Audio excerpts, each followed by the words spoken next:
Your Next Big Move podcast for anyone involved in the buying and selling of businesses that wants to know how to do it right. Hosted by Zoran and brought to you by Xclusive Business Sales. Sell your business with certainty. Hello everyone. Today my guest is Jim Lund from Xclusive Business Sales. Jim has been selling businesses for over 14 years and during this time has completed countless deals in SME and mid-market space. We talked about complexity of deal making and many points of business sales which are important for all parties involved in business sales to know and understand in order to do it right. It is fascinating conversation. I'm sure if you're thinking of buying or selling a business, this conversation will benefit you greatly. So let's get into it. Today I'm talking to my good friend Jim. We've been doing this for 14 years together, selling businesses. Well, I've been doing it a little bit longer than you, but together we've been doing this for 14 years now. You were straight out of kindergarten. I was very young when I started. Look, what I want to talk about is, today I want to talk about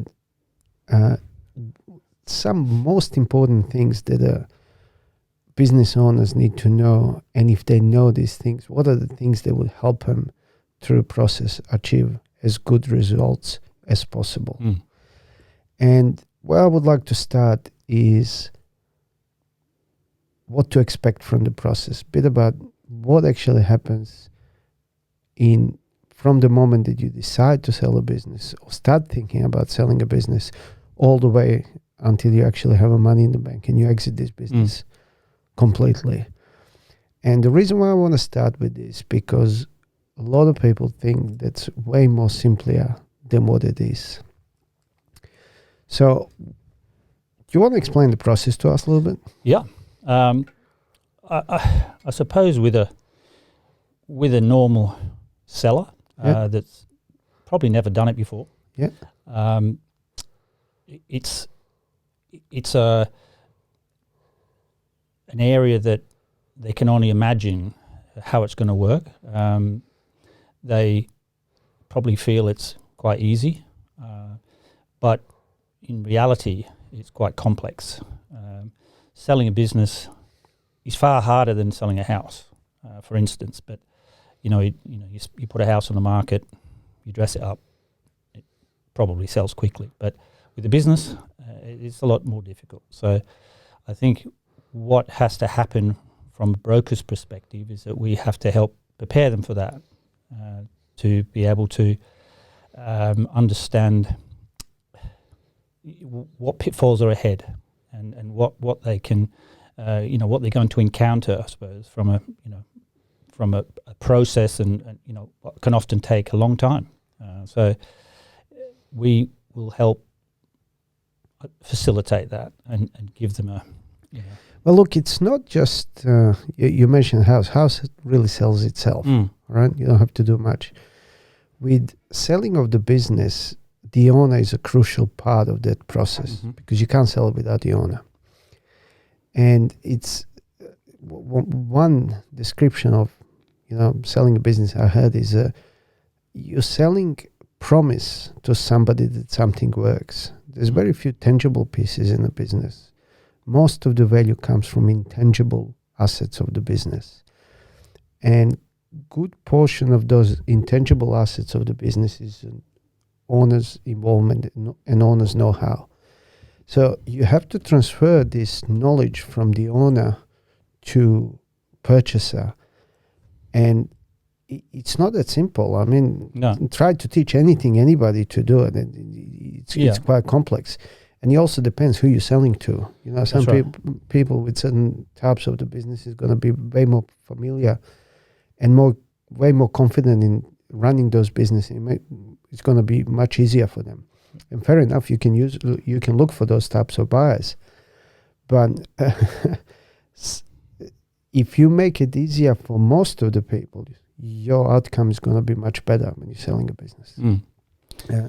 And also, at the beginning, there's a lot of preparation that you got to go into. There is. And I think that's one of the things is that normally when somebody goes to sell their business, it's not been something that they've really prepared themselves for. They haven't had this exit strategy that's been going on for years. It's been, they've woken up one day and they've had enough Something happened, they've been away on holidays and they've just decided it's more or less like a knee-jerk reaction to selling.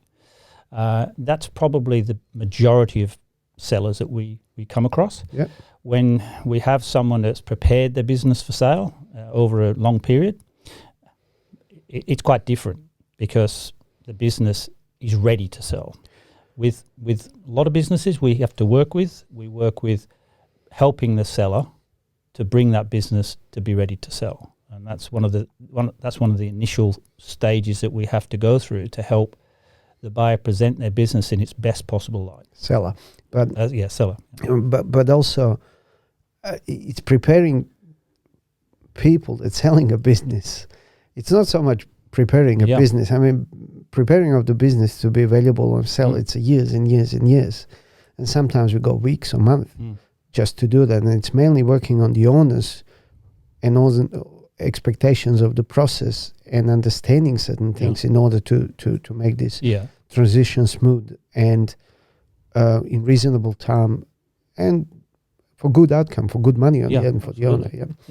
Look, one thing about this process is there's a lot of preparation at the beginning and there's a lot of work on the end. Once when you find a buyer, everybody thinks it's okay. It's all about finding a buyer. And it could be argued that's the easiest part in what we do, or it's easiest part in selling a business, finding somebody who wants to buy it, getting them across the line. It's where the real work comes in. I think what you say there is true, but I also feel that there's, it can be easy to find the buyer because of our structure as a company, but it's not been hard to get to that point. It's not been easy to get to that point. It's been quite hard to get to a point where you have the buyer within your grasp, I suppose, because lots of the buyers, could say, for instance, come from the database or you come from our marketing.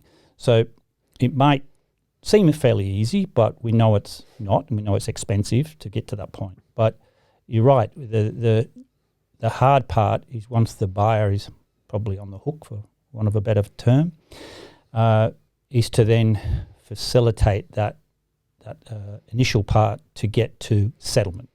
Well, it's not initial. The transaction and that sometimes can take way longer than actually finding a buyer. Absolutely. So a couple of things that we can talk about, and I want to talk about a couple of points that can help you through the process to make this as painless as possible, or as fast or as smooth as possible, is transparency. So transparency, and we're going to touch on a lot of points here when we're talking about transparency, but in general, it's helping buyer understand your business to a level good enough in order for them to be confident that they actually understand what they're buying and believe that they can actually take it over and run it successfully. And I found a big mistake in many cases when, well, that's not a mistake, but how people go about it becomes a mistake is when they trying to, because they're afraid of, that somebody's going to steal some information from them, they keep cards too close to their chest, and they get exactly opposite result, because you can't enter into the business without understanding a business. And any subject, more you understand, more confident about the subject you become. So the only way to understand the business is to actually look at the evidence, look at the documents, investigate this business in great detail in order to have a good decision, to make a decision, have a good understanding of the business. So the transparency, what does transparency mean for you? Well, I think, you're right what you say. I mean, your buyer, once he takes a look at the business from an advert or something online or whatever, then starts to make his or her mind up or whether they want to go towards a purchase. So their workings is that they want to get to know as much about the business as they possibly can in that early stage, so they can make an educated opinion of what they're going to offer on the business, for instance. From a seller's perspective, often they're guarded, like you say. They don't want to divulge their intellectual property, which is understandable.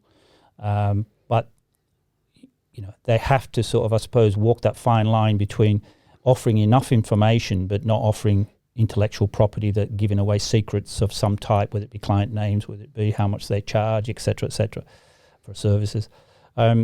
So what they need to work with is to be able to, I suppose, relax on what they are offering, and as long as they don't feel like they're offering property, intellectual property, then they should be able to give the buyer, prospective buyer, a really good view of what they might be getting into as far as buying the business. So they need to have that ready to go. It needs to be up to date, whether it be financials, whether it be staffing structure, contracts, employment contracts, etc. That all needs to be. They're all saying, get all your ducks in a row, and that's what they have to do. It has to be a situation where once the buyer's showing interest, they don't stay hot for too long, and if they slow off the mark from getting information to them, they swim off and go elsewhere. So we need to be able to get that information to them quite quickly. So it needs to be ready to go. Yeah, it needs to be ready before you actually take a business to the market. And you touched on one more point. It has to be up to date. Yes.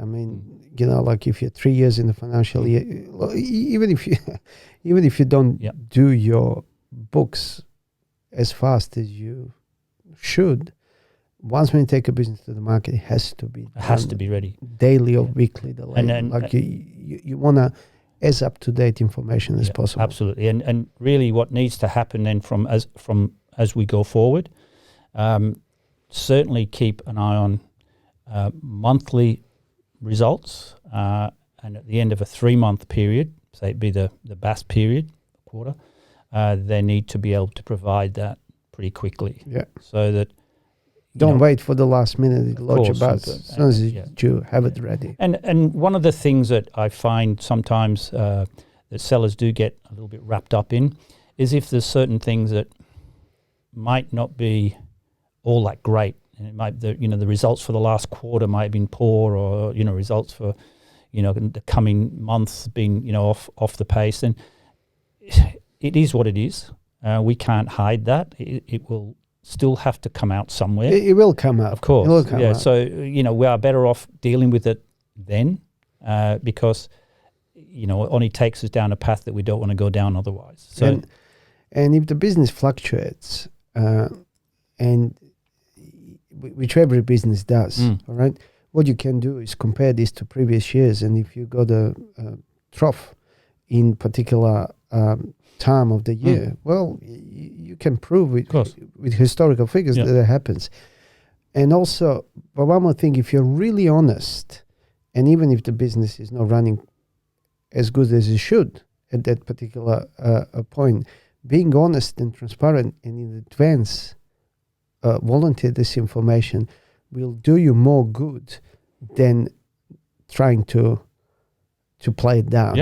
All right, or hide it. I wasn't gonna say hide it. Don't hide it. It's gonna, but they do try to play it down or hide it. And if the buyer discovers something, it does have a much more negative impact on their perception of you as a seller and your business than if you actually volunteer this information. And it will come out.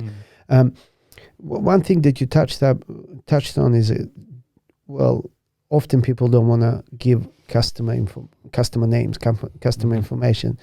And the fear from there is, you're going to buy a similar business, and you're going to, that information is going to leak out to competition, and they're going to use that information to approach my clients, or your clients, or sellers' clients. Now, we are very quick to put on our website who our top clients are from some reason. But when it comes to selling a businesses, we really, really talk that down. I've never understood it. But look, if that's your problem, and if you're really, really scared, what you need to give is description of those clients. Because buyer really doesn't care who the clients are. What buyer wants to know, what's the likelihood of these clients continuing working with me when we finish this? And putting a clients in some sort of like describing a clients in a group. So so many builders, so many private sellers, so much selling to customers, so much selling to business. Or if you go to all business clients, what industry they're coming from and how much they buy from you. So you don't have to say the names, but you can describe those clients in best possible way. So I can understand who you sell to and who your clients are without actually telling me names of the clients. I mean, with the clients, I think more from a buyer's perspective is that they're looking to see, for instance, is there one particular client that's spending, that's providing 40% of the revenue, for instance. So if there is, then that's the business. That's how it's made up, and there's nothing wrong with that. It's just a matter of how it can be dealt with from a buyer's perspective, because they want to know that 40% of the revenue is secure. Yep. So it's not going to disappear. Or what risk is there with losing that client? Yeah, of course. So, there are things like that we work with, and that's why, a good broker gets to know their client quickly and is honest, listens and helps the client, I suppose, prepare their business. That they've already got a good business, a saleable business, but it's like anything. You get what you give. So if your business needs a bit of attention, it's like painting your fence and showing your house from street view. It looks fantastic. It attracts people. When they go inside, it's got to look good inside too. If the bedrooms are not done properly, the kitchen's falling apart, then there's a problem. You've got to style it. There's a problem. So with a business, exactly the same thing. We have to prepare it, present it, and when they get inside, it looks good. There's things that are being done. If you're going to use the house analogy, it's not just that it has to look good. It has to be structurally sound. Yeah, absolutely. And the only way to do that is through engineering reports. Yeah, yeah. So you got to prepare those before you take a business on the market. Look, one issue that we come against a lot in selling a business is when there's unrealistic expectations and overpricing a business. Now that's absolutely human. It's normal. It's very hard to put a value on some 40 years of someone's life. Mm-hmm. And, often people spend that long building the businesses.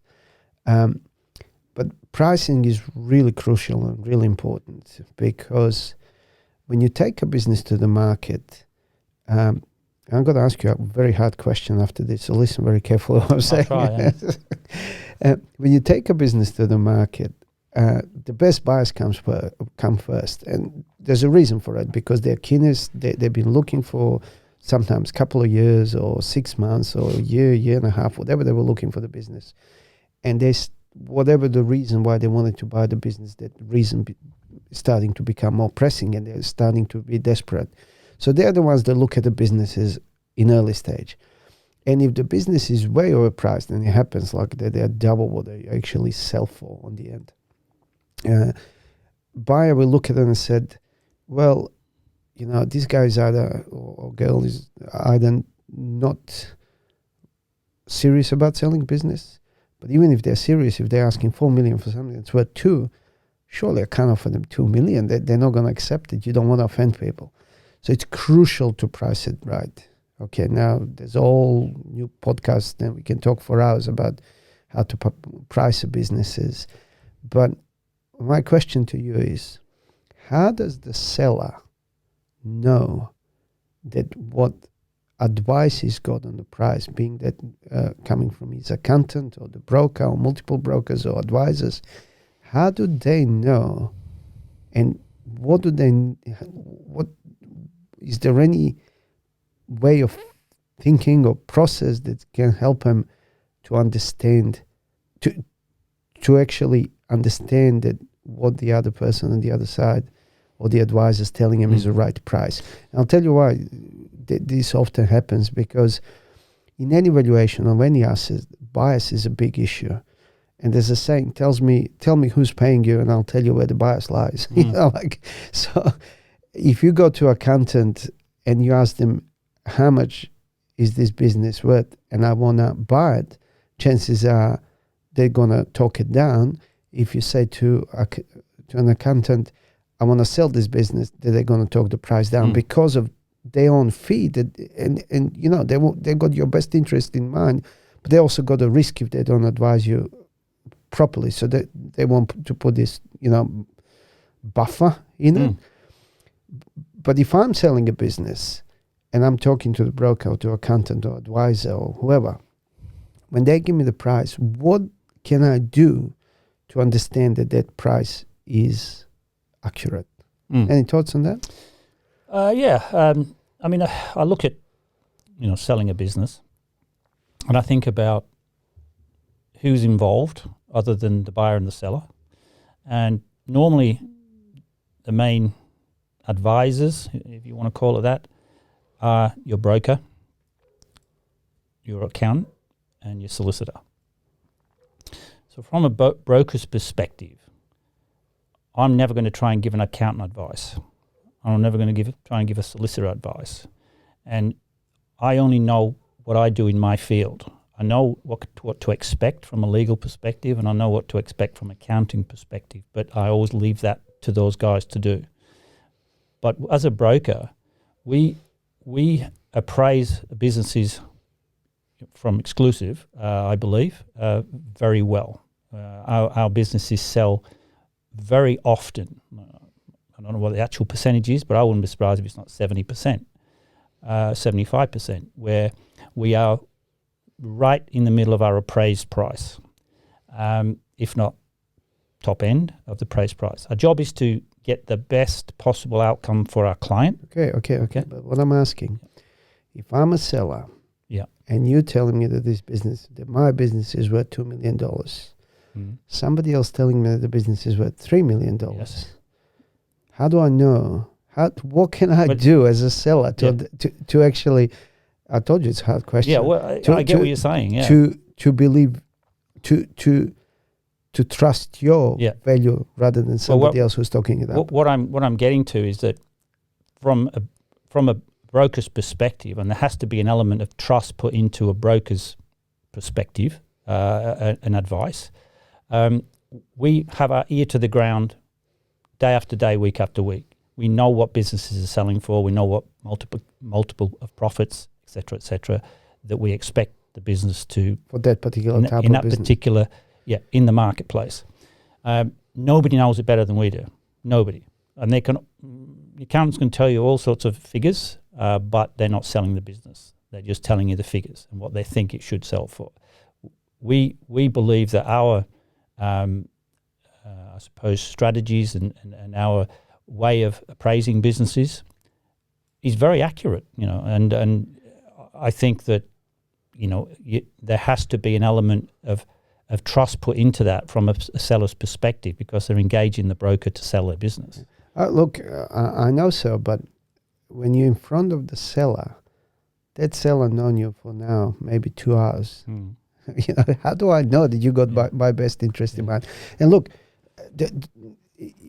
I don't have the answer to the question, and it's one. I think want to have this conversation. But I think what you can back that up with is your, you know, the history of what we've done. Comparable sales. Of course, like, I mean, this is what's been achieved in the past, et cetera. I mean, we're not out there to get the worst deal. We're out there to get the best deal. So we want to make sure that we achieve the goal. And that's a problem, because you want to get the best deal, but going too high is going to get you worst deal. Correct. So it's a fine line, you know, pricing it right and overpricing it. So look, my advice to sellers would be, if something sounds too good to be true, probably is not true. But also ask yourself as a seller, would you pay this sort of money for this business? If the answer is no, don't expect anybody else to do it. Right?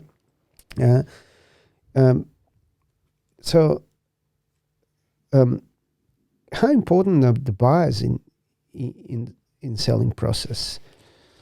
Yeah, good question. I mean, over the years for myself, and my experience of that has been, you know, I suppose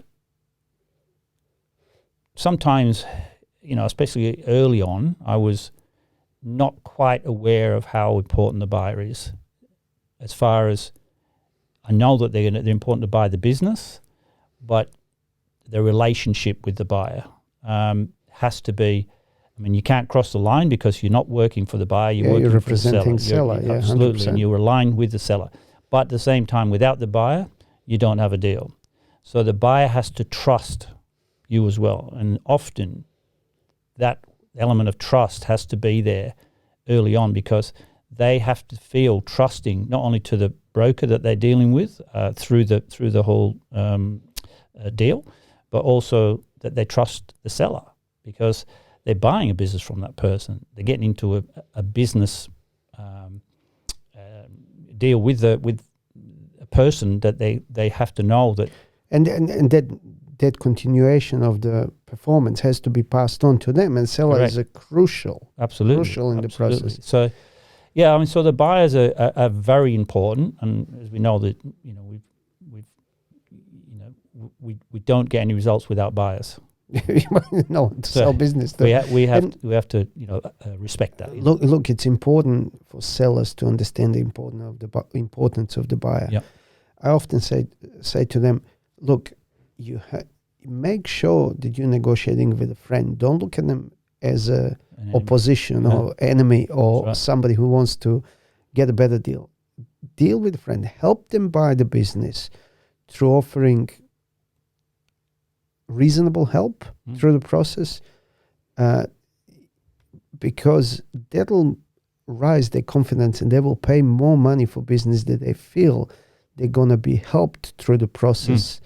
And let's say if they're looking at the two deals and one deal is very hard to negotiate and the seller is not forthcoming and the seller is playing a hardball, and on the other deal I've got a seller that really is trying to help me through the process and wants me to succeed in this, I will pay more for the one that I feel that I'm going to get the support. Yeah. And it's super important, and it happens to us. Yeah, go on. And well, it's also building trust. You're building trust within that deal because you're prepared to say, okay, well, this is the support I'm prepared to offer you through this sales process, and the buyer gives them a feel good feeling, if you know what I mean. It's sort of, okay, well, that I'm starting to be confident now that I'm dealing with the right people. And the best way to build the trust is to be as honest, as transparent as possible. Right. Give them the evidence, give them the information. Don't hold too much back. Sometimes you got to hold certain things back just in case the deal doesn't go through. But more you give to the buyer, more information, more confident in the whole deal they're going to feel. And so you can't trick them in the trust. You really have to be open and transparent and give them everything in order to make up their own mind and do their own analysis. And that's how you build the trust in the process. Right. Yeah. Now, we touched on expectation of the process a little bit, but a big part of the process is negotiation. And do you want to say a few words about that? How to negotiate a deal and what comes first, what comes last, and how complicated it is? Yeah, I think obviously negotiation is the key to it. Certainly the key to the type of deal you're gonna get, or how the whole sale is gonna proceed onto settlement. So I feel that in the early stages of a deal, when there's things thrashed out between this buyer and the seller and the broker, that I suppose heads of agreement that you come to there before it goes to solicitors or accountants is very important, but we have to be prepared for the fact that it might not be what ends up being the end result of the deal, because solicitors will ask for change. It all depends on what's been involved in there, whether there's been some vendor finance or whether there's been some terms put in there that the solicitor might not like. So he will then, obviously acting for his client, he's going to come back and say, okay, well, we've got to secure this or whatever it might be. So negotiations can continue on for quite a long period of time, including through due diligence. And once a deal's been struck and due diligence starts, then negotiations can continue on for one reason or another, whether it be, they want to revise an offer, or whether they the terms might be changed because of certain things. So it's an ongoing. Just to expand on that, what happens a lot is that people think that negotiation of the deal is negotiation on the price, and the negotiation, once when the price is agreed on, that's when negotiation actually starts. Right. Yeah.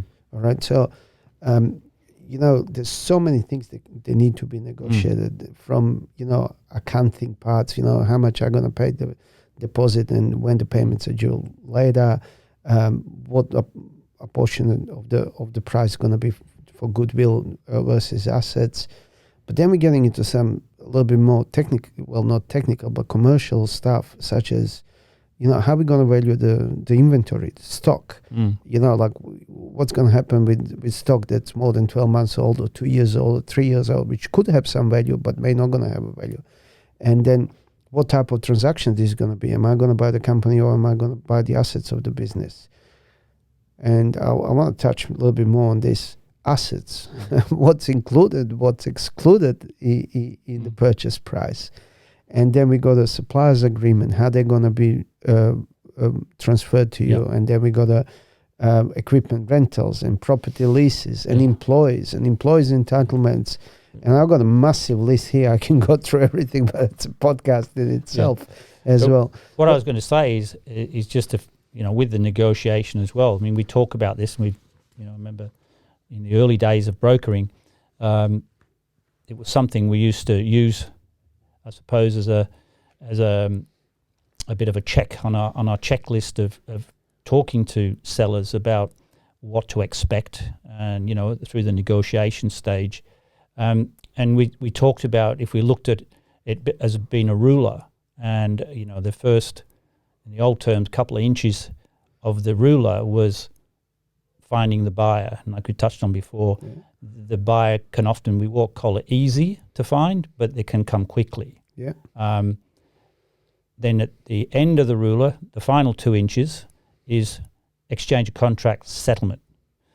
But the 8 inches in the middle is where the negotiation continues and the facilitation continues. And that's where the broker earns their money, because that's where they really hit their straps as far as getting the deal done. And negotiation lasts until the settlement. Yes. And closer to the signing of the agreement we come, resistance from both buyers and the sellers raises, because pretty much it's point of no return once we put a pen to paper. And it's not uncommon that it's actually very common then on the day of the settlement we have to negotiate certain points because somebody comes back, either buyer or seller, said, look, I'm not happy with this, we need to renegotiate this. And I've been thinking about it, or I got the advice, or I was talking to somebody, I'm really worried about this and I want to change this deal from XYZ to something else.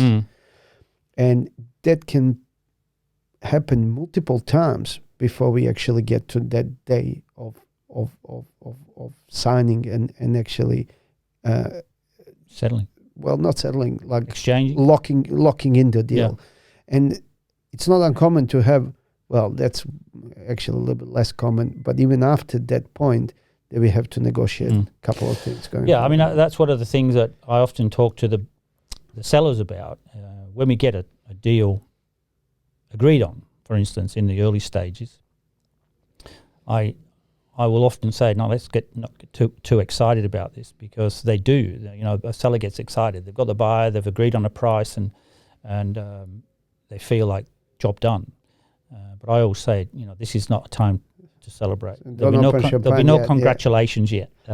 It's just the next phase of the deal. It can fall in a heap. Be prepared for that, and that's what we do as brokers. We are the conditioner. We help them to understand that. And it's often harder part of the deal. It doesn't have to be. If you've done everything, if you've done a lot of preparation and you've got a good buyer on the other side, it doesn't have to be. But often that's where the hard part of the deal starts. Yeah. So many moving parts. Too many.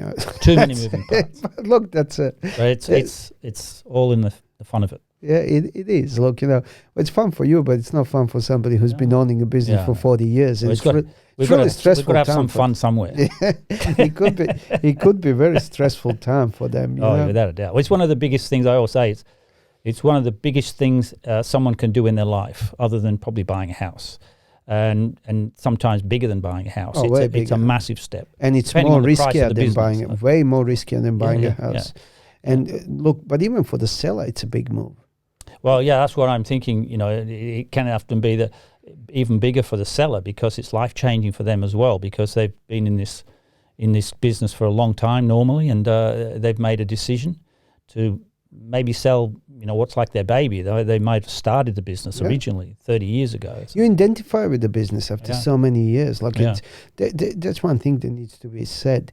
It's not technical. It's not financial. It's way more emotional. It's emotional. Yeah. Exiting the business for the last time.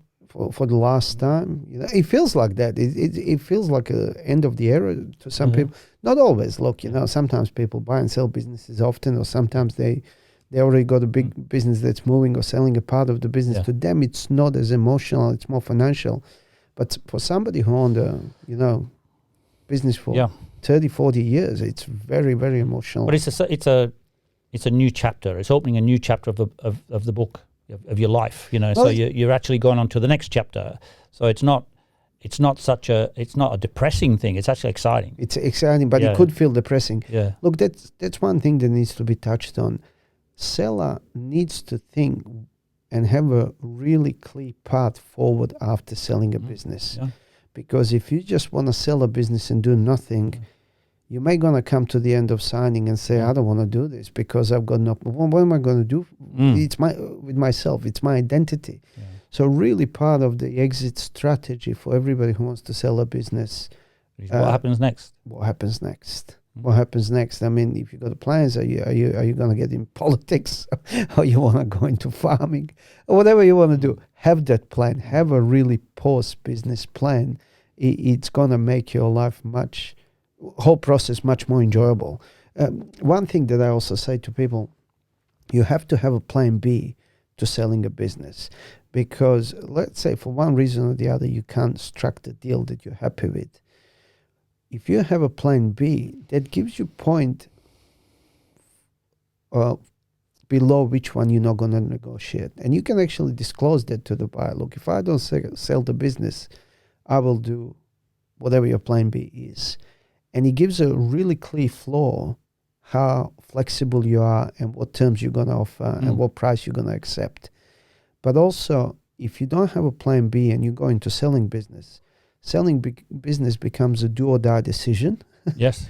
And it's a really, really bad position to be in a negotiating deal. Having the plan B takes the pressure off. Absolutely. Off yourself, not as much off the broker. I mean, the broker wants to sell your business because that's how they get paid. Yeah. But off yourself.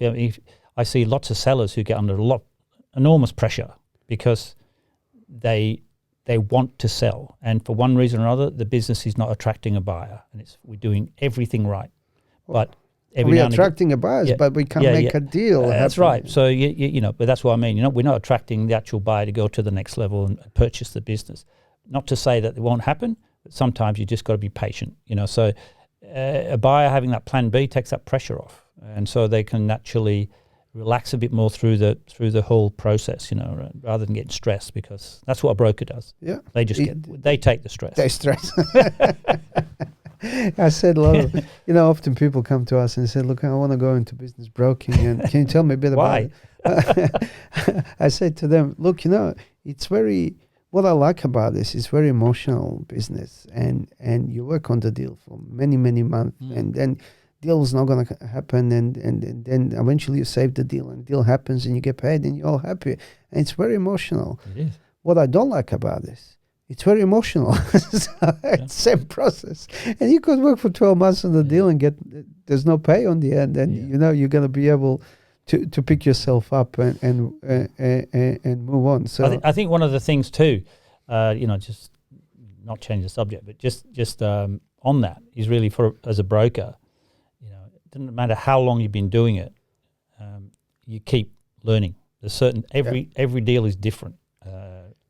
You know, there's something different within that deal that you might have experienced before, might have been a few years ago or whatever, but normally there's something different, and you always learn something. Yeah. So take that on board as a broker, because it does help with the next deal. With the next deal, or the deal after that, or the deal after that. And that's why, you know, trying to sell especially a bit larger business by yourself, it's not a good thing to do, because experience that, like, you don't want to learn on your biggest asset. Get somebody who knows how to do it. They can help you through the process.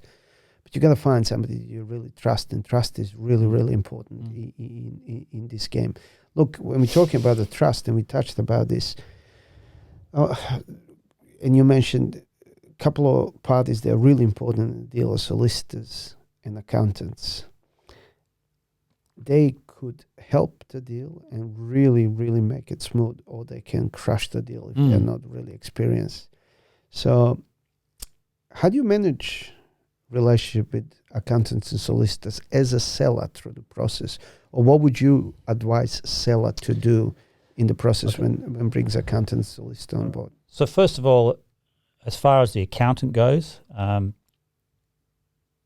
you've already got your account. You probably had them for a few years. You're not going to change your accountant, because you're selling your business. But your accountant is working for you as the broker is, as a seller. They have to understand that they're not there to, I suppose, try and navigate the deal. The deal's been done by the broker and the seller and the buyer.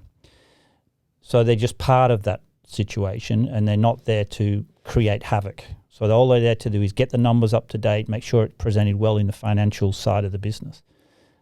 The solicitor on the other side of it is someone you can change, because my advice to every seller is to make sure that they have a commercial solicitor, and that the solicitor they're using might be a family solicitor that's been with them forever, and they could specialize in anything. It could be,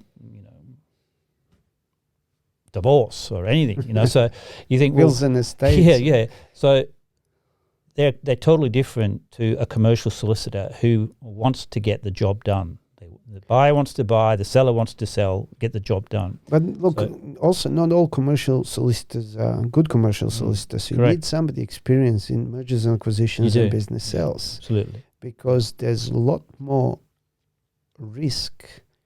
potential risk involved in structuring the deal, that if people are solicitors are not experienced, they can actually freeze and they can't make the decision. So it's easier for them to make a no decision than yes decision. Although the lawyer or accountant should not make a decision for anybody in business. I certainly don't ask my lawyers and my accountants to make a decision for me in my business, but I do consult to them or with them, and it's really important how you ask. If you're let's say if you're a buyer, you don't ask a accountant, hey, do you think I should buy this business? Because no accountant's going to say, yes, you should. No. Because it's not their job to do that. But if you ask the accountant, what do you think? Can you verify these books? What risk do you see? That's a different question. So the way that you position your accountants and solicitors, don't put the ball in their court to make a decision for you, but actually ask them to specific risk in solicitor's point of view or accounting questions. And you're going to get a much better result, because it's not uncommon for us to work on few months and get to that point that all the points of the deal were done. Then we go to lawyers on both sides, and then they pull the deal apart. And then we start where we were 3 months ago, and then 3 months before that, and then we end up back to where we were when we originally came to see them.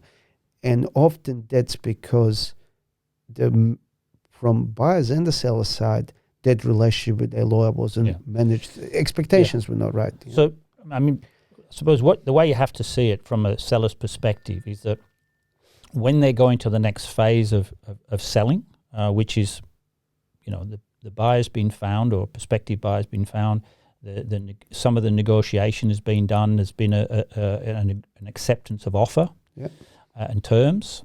So we now go into the next phase, which is involving the solicitor, and obviously the accountant's already been involved by providing certain numbers, but they're then part of the team. So the whole dynamics change, because the team originally was the broker and the seller. Then the buyer comes along. He's an addition to the team. So then there's two more members coming to the team. So dynamics change. On both sides. Of course. So you got two more on the other side. So from the seller's perspective, what needs to happen there is that they both need to be informed, accountant and solicitor, that this is important. I'm selling my business. It's important that you act quickly. I can't have you taking too long over either providing the numbers or providing a sales contract or providing anything that's needed to be done to keep that buyer on the hook. So that from a seller's perspective, nobody else can really do that. The broker can't ring the solicitor, get your act together and do this. It's all about the seller having to, make sure that that's been done. At the end of the day, they're working for the seller and they're working for the buyer. Also, you got to bring them early in the deal. Yep, Don't wait absolutely. until you have a deal on the table Yep. to bring the lawyer. Yep. Start advice. I made a little note when you mentioned accountant, so I want to mention this. You got to get your tax advice before you take a business to the market, because certain things may going to be certain restructure. Find out what the structure's got to be. Have to be put in place, and you need to know your different tax positions depending on which way the business is sold, so you can actually negotiate through the deal. And bringing a lawyer and accountant and a business broker advisor, whoever you're going to bring to help you sell a business at the beginning of the deal, and having them work as a team, in my opinion, will help result drastically. Without a doubt. You may going to pay a few bucks extra for accountant and the lawyer because they're going to spend a little bit more hours on that, but the outcome, the end result will be far better. Far better. Always. And yet it is a frustrating thing that people leave the lawyers and accountants because they're trying to save a few bucks for too late in the piece. And, the deal is done and there's a time pressure, and, the other guys, the other advisors, lawyers, solicitors, they're just too busy. They go to other work. They're not sitting there waiting for you to come to them. And then it drags, and sometimes you lose a deal because of that. I think that's one of the things about having a broker that has a lot of experience. That's that's got quite a lot of sales under their belt, because they know what to look for. They know how the whole thing will progress. They're not going to know every single nut and bolt, but they foresee things that maybe a less experienced broker would see. So there are times when, yes, you do need to include your solicitor and their advice, but there's also times that your broker can help you, not with legal advice, but with certainly, well, this is probably what's going to happen next. You're going to need to talk to your solicitor about this. Things like that will help them along the way that they might not get from a less experienced broker. And if you get advice like that, follow up on that advice. Look, not just in business sales, but in life in general. And business, especially in general, it's amazing how often we go to take the advice after the event takes place. Yeah. It's a bit too late. That it's not advice, but it's a mitigation of the problem that you already created. That's what happens many times when business people go into business initially, when they probably should have spoken to a business consultant before they actually went into the business, and they instead they do it afterwards and. Trying to resurrect the ashes sometimes. Sometimes, yeah. Well, MasterChef's got a lot to answer for. There's a lot of people that bother. Yeah.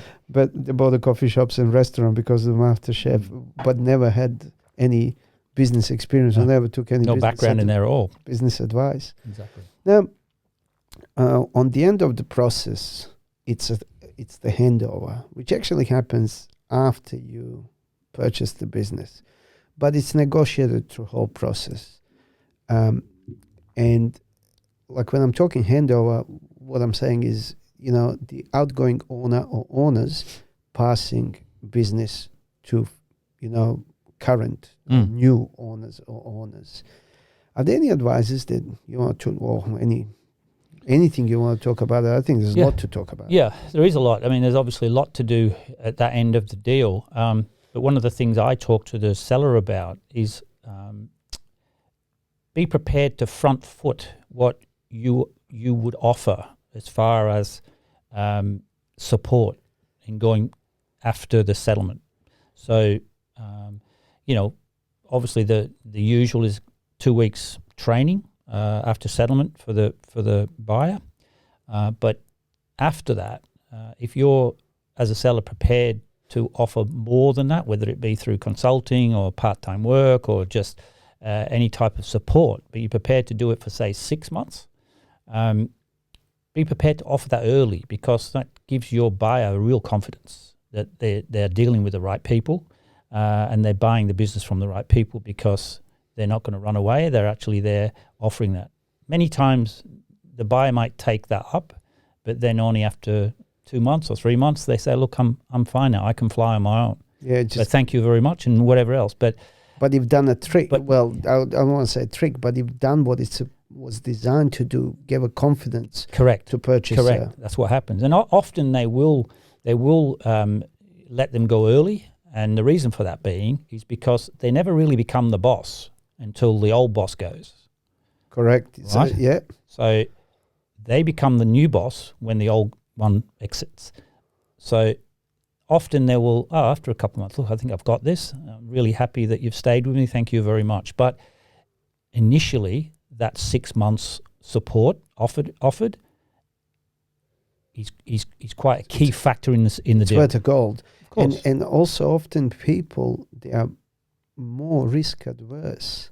When they find a business, they see that they're gonna have a more help, will pay more and offer better terms because they feel more secure in the assets that they're purchasing, because the owner's helping them through the process. People will do business with people they like doing business with. That's how I see it, if you know what I mean. Yeah, it goes back to what we said, negotiate with a friend. Yeah, exactly. So. Look, I like to break up this handover process into 4 stages. So when you're designing, it's often helpful to think this way.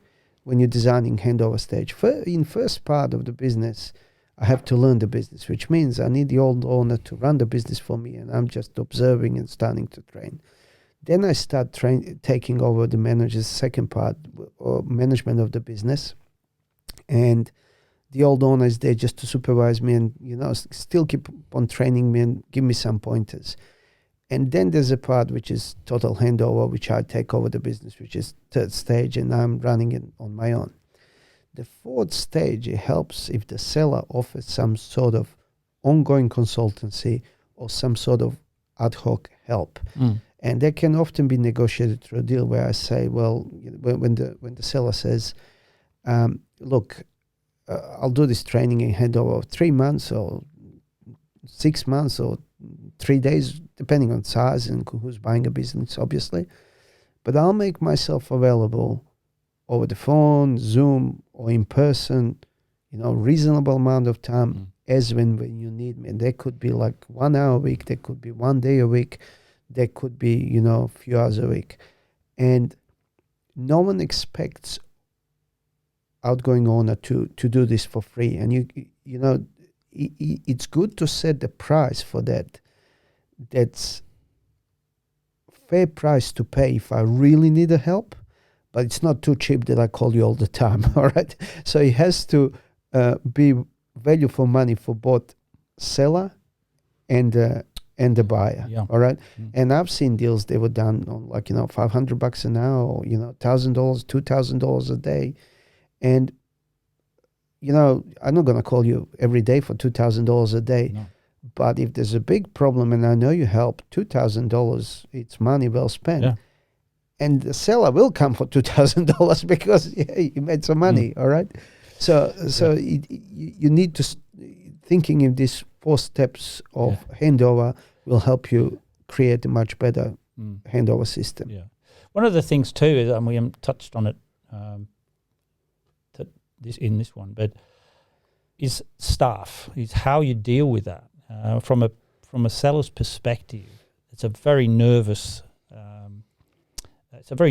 thing for sellers, is how they will deal with employees, how they will tell them, when they will tell them. Lots of sellers are very paranoid about that, and so it's an interesting navigation for the broker as well, because they have to try and advise on that, on when it can be done.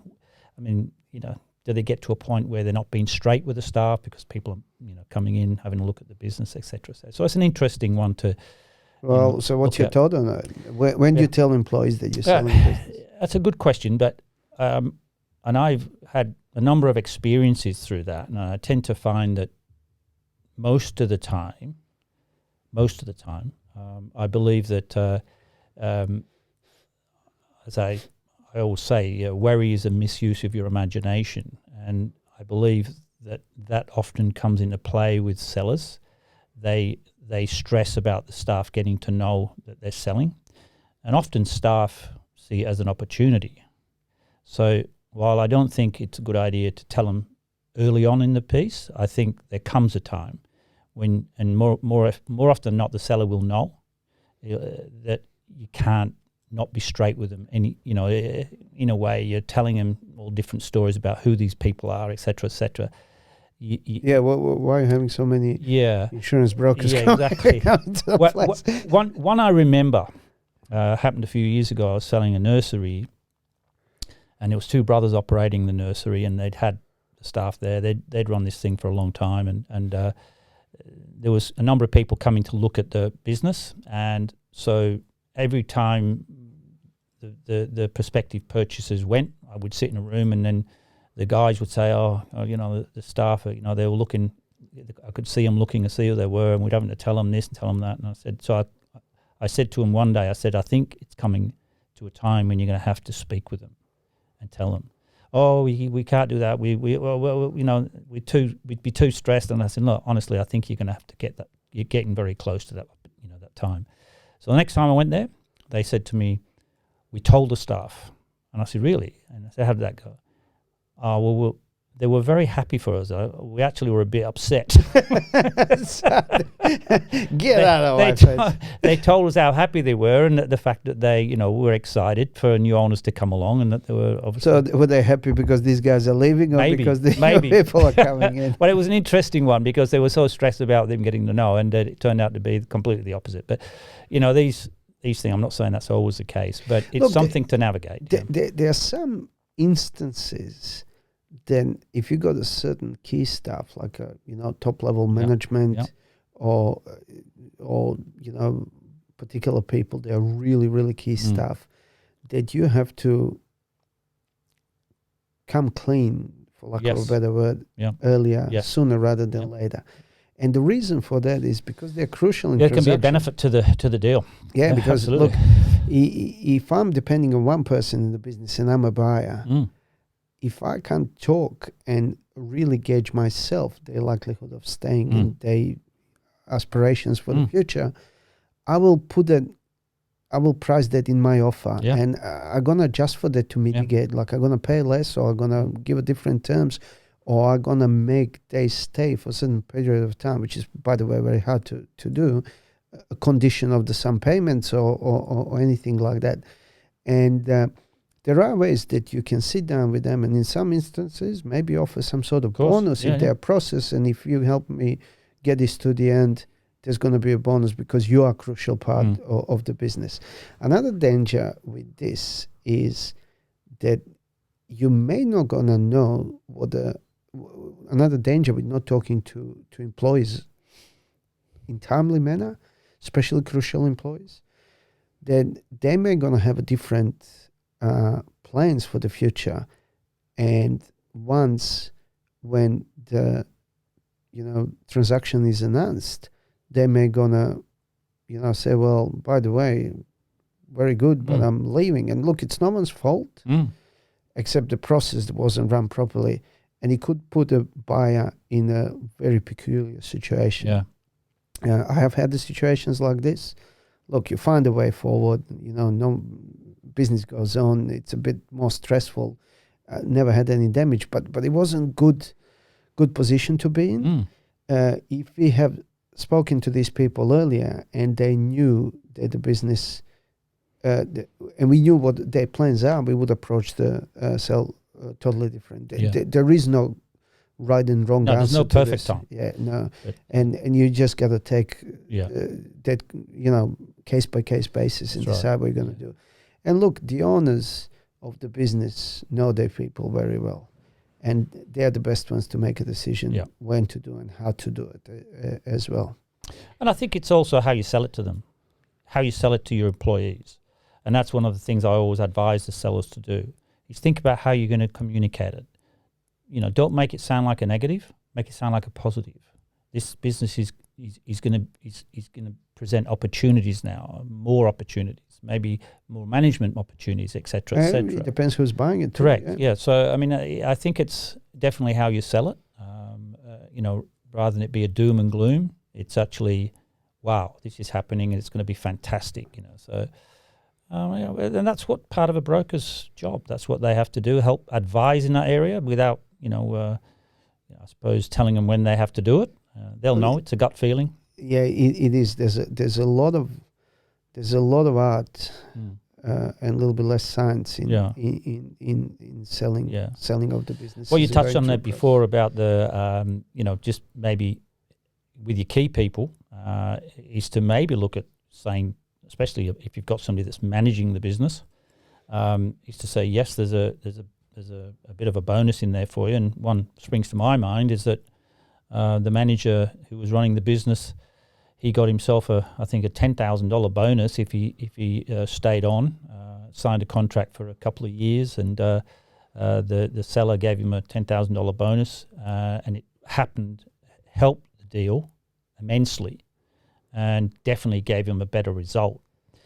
And 4 years later, the business was sold again, and exactly the same thing happened. So every time the manager heard that he was selling, he was rubbing his hands. And I know the deal. We obviously can't say the name and everything, but it worked perfectly. It was a good sizable deal. Absolutely, it was a $2 million deal. Yeah, so, it was $2 million. 10 grand's not much. To actually secure something. Yeah. And I remember you're telling me the story because the manager actually said, "Can't wait until this guy sells it. That's another $10,000 coming my way." Yeah. Look, another thing about this transition of the people, or transition of the ownership and people, in each deal, without a fail, all right, the seller is afraid if the people going to leave if they find out that they're selling a business, and buyer is afraid that everybody's going to leave once they buy the business. Everybody's got the same fees. Yeah. But if you think like one of them has to be wrong, and in most of the cases both of them are wrong. Yeah. Look, the reality is if you got a business and you're employing 20, 30 people, you need every single one of these people. So why would somebody bought a business and then go rid of all the employees or any employees immediately? There are sometimes synergistic reasons why you would do that, because you already got a couple of accountants or anything like that. But that doesn't happen immediately. That's normally some time has to pass by. So, I would be surprised if anybody starts cutting employees any sooner than 6 months after the ownership. But in mid-market that we operate in, deals up to $10 million, that very rarely happens, because often the best assets people. So that's what I'm buying. Why would I? You're investing in the people. Why would I get rid of any of them? You say best assets are people. Let's talk about physical assets. Mm-hmm. Any advice on physical assets had to be handled? Yeah. I think the seller has to, decide what assets are going to be sold with the business early. It has to be done early. If it's a business that has a lot of assets, there's a lot of value there, but again, without going into it too deep, there's only, you either value the assets or you value the business as a goodwill, as a going concern. Yeah, as a going concern. But with the list of assets, normally it would be everything that's needed to operate the business. Now, if there's things in there that are not that you don't want to sell, whether it's through emotional connection or whether it's something that means it's a valuable painting that you don't really want to let go of, then one, you don't put it to the list, and you also get rid of it. So or particularly excluded in the document. Excluded. Say that this is not included. It's all the very beginning, because Yep. same reasons why you love that painting that's in reception. Whoever walks into the room, he will love that painting. Yeah, exactly right. So and also get some advice from your accountant, from your your seller's perspective of what with the assets, how they're going to be put into the deal, as far as a value and tax implication. What taxes are there? So that's got to be done early, so that you're not trying to do that, either halfway through the deal or towards the end of the deal, when it can create problems. So the buyer knows what they're getting. They know that, all right, well, these are the 3 vehicles involved. The other 2 vehicles are personal vehicles, and they will be part of it. So and it's put up there early that they're not going to be paid. We find yourself arguing about that when the contracts are ready to be signed. Yeah, the reason why you may going to find yourself arguing because you're expecting to get that, and all of a sudden I'm losing $50,000 because you're taking this card. Yeah. But on the assets, you said something. What's necessary for operation of the business? Yes. It's a really good point, because normally business is sold as a going concern, and I don't want to go into the valuations part of it, but we need to touch on it. So if I've got a business that makes 200, assets don't have a big impact on the value. They could, I'll talk about it, but in general they don't, and that's very often confusing to people to actually grasp if they're not involved in this type of work all the time. And why is that the case? From the buyer's point of view, if I'm buying a business that makes $500,000, that's what I'm buying. I'm buying future sustainable profits after the change of the ownership. Now, if I'm buying one business that's got worth $500,000 worth of assets, and the other business has got $700,000 worth of assets, I'll pay the same. I don't care about the assets because the profits are the same. Yes. Now, what you mentioned is there are exceptions to this rule, but what you said, all assets necessary for the operation of the business. So if you got some machinery that's purchased or some vehicles that are purchased and not being used, it's okay to exclude them from the sale of the business as long as you can demonstrate that they are not needed for operation of the business. And you can sell them separately. So don't try to roll them all into one. Sell them separately. Now, what you also have to be careful about as a business seller, not to overcapitalize business for the reason what I just mentioned. Because if you got a lot of capital invested in or wasted in assets of the business, and that capital doesn't produce any, those assets don't produce any extra profit. Yeah. People are not going to pay extra for it. Right? Yeah. So you got to be very, very careful about it and realistic about it. So don't overcapitalize your business. And the other thing too is with your assets.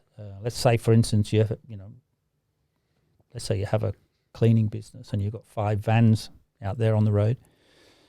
Then what needs to happen is at the early stage, it needs to be explained or made clear to the buyers that those vans will be unencumbered. They're not going to be. There's no leases to take on and things like that. They'll have to be paid out. Not every business does it that way, but in general, it's a much cleaner way of doing it. So basically, if there's leases on 3 of the vans, then those 3 leases need to be paid out. If that's going to be the case, then that can obviously be looked upon when the business has been appraised, so that the leasing costs of those vans can be taken into consideration as being basically can add back. Look, you can do it both ways, but you just got to think about Correct. which That's way why it's you're got to gonna be go. done early, So look, I'm getting a little bit technical here, Yeah. but I think it's important to say. So normally businesses are valued on EBITDA, which is earnings before interest, taxes, depreciation, amortization. Now, depreciation is a big one. So let's say if you take a printing businesses, that type of valuation should not be done. Again, I'm trying to stay away from valuations because it's complex. And but what happens if you have a piece of equipment, a digital printer that costs 200,000?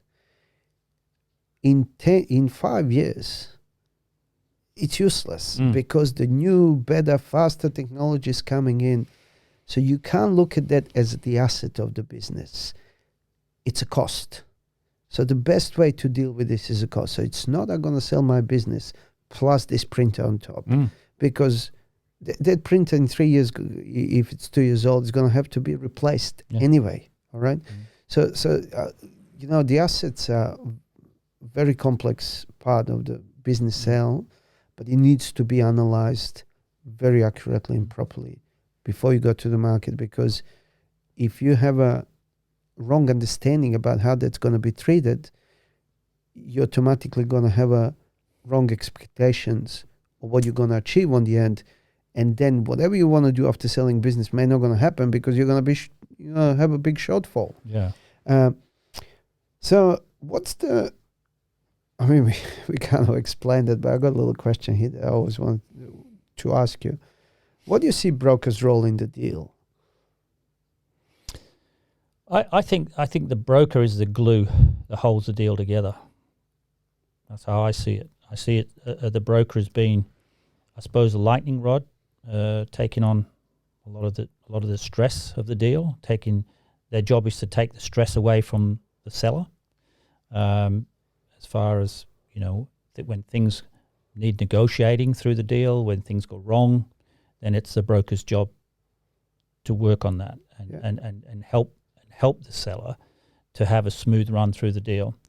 So I believe, I think he's the glue. I think he can be the advisor. He wears a few hats, to be honest. Obviously, broker has to locate the buyer eventually. Of course, but like all this talk today was all about making a deal happen, which is a hard part. I mean, it's not easy to find a buyer, but once you find a buyer, you find a buyer. There's nothing you can do about it. Now you got to get this buyer across the line. I would just like to add one more thing. It's kind of project management's role and also emotional management. Facilitator. Yeah.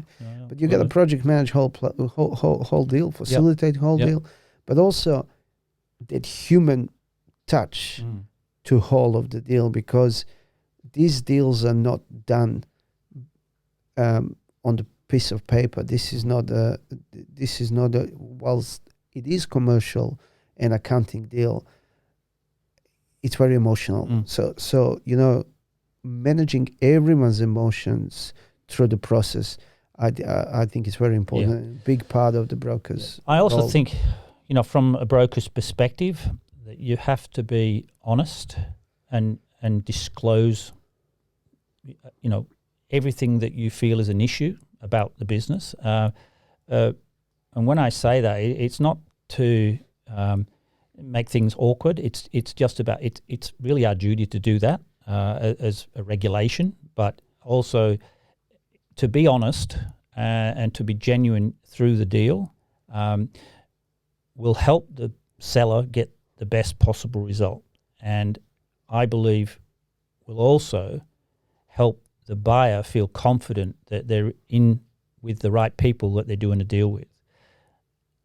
On from that to the next deal and the next deal, there's always quite a number of buyers that don't, for one reason or another, not successful in purchasing a business. If it's been a very popular business, somebody else has bought it and the buyer gets a bit uptight, upset.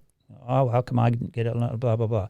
So the broker obviously has a connection with that buyer and he remembers that buyer. And hopefully the buyer will remember him as being an honest and genuine broker. So when the next business comes along that he sees as a fit for this buyer, he connects with him. Now that's worth its weight in gold for the seller, because he's got a fit for the business, and he's got a buyer on the other end that trusts the people he's working with. Not because they're giving him favours. Yeah, I understand what you're saying. But because I believe this guy is being genuine. He's disclosed things to me. And he wants the best thing he for wants to all do business involved. with you. He wants to do business with you. Yeah. That's where the broker often earns their money too, because it's a connection. It's a real connection. And the seller has to follow on with this. Yes. So because if the seller, if the advisor or broker or whoever brings the buyer that's got a good connection with, and seller continues with this connection, which is honesty and openness and transparency, the deal can happen reasonably quickly. Absolutely. That everybody's happy in the deal. It's all about integrity. You know what I mean? That's the thing. And sometimes brokers, whether it be real estate agents or business brokers, can get a little bit of a reputation of not having that integrity. Now, I believe this business was built on it. Yeah, absolutely. You know what I mean? That's where we started. That's true. Where we started initially, it was about integrity. It's about doing the right thing. And if that means that we have to disclose things that we would prefer not to, but we have to, then we do. Well, look, and it's a good closing statement for the owners. The owners, when they're selling a business, should take exactly the same approach. Absolutely. Right? Because it'll pop up anyway. It comes out. And you kill the deal. Yeah. You just kill the deal, and you've done all this work for nothing. Right. And, like we all been in position that we were buying something and we bought a product that we were not happy with, all right? Yeah. But we were also in position that we knew all the faults and problems with the product, and we were quite happy to buy it, and we were happy. When we do obviously the process, when a seller comes on board with us, and we have our first meeting, we go through our questions with the seller. One of the questions we ask is, are there any issues that we need to know about? Now, the reason why we ask for that, as you know, is that we want to know it early so we can work on it. We don't want to know it when we're about to exchange a contract, because that will absolutely kills the deal, broadside the deal. Yeah. And I have like an example of that being a restaurant I was selling. Deal was just about done. Then the guy goes off to the council to see what developments are about to happen, and they find out Woolworths are about to open up with 3 restaurants underneath in the complex. Why didn't you tell me about it? And the seller said, well, I just didn't want anybody to know about it. Well, I said, well, it was always going to be found out. So deal done, finished. So I think, from our perspective, we have to disclose those things. So it's easier to work with at the early part of the deal than it is to try and do at the end of the deal. Correct. So as I said, integrity is a big thing. Okay. So anyway, well, this is good. Fantastic. This is good spot to end this little conversation. Thank you very much, Jim. Pleasure, mate. Awesome talking to you. Pleasure. Need help selling your business, buying a business, or a business valuation? Xclusive Business Sales award-winning team are here to help.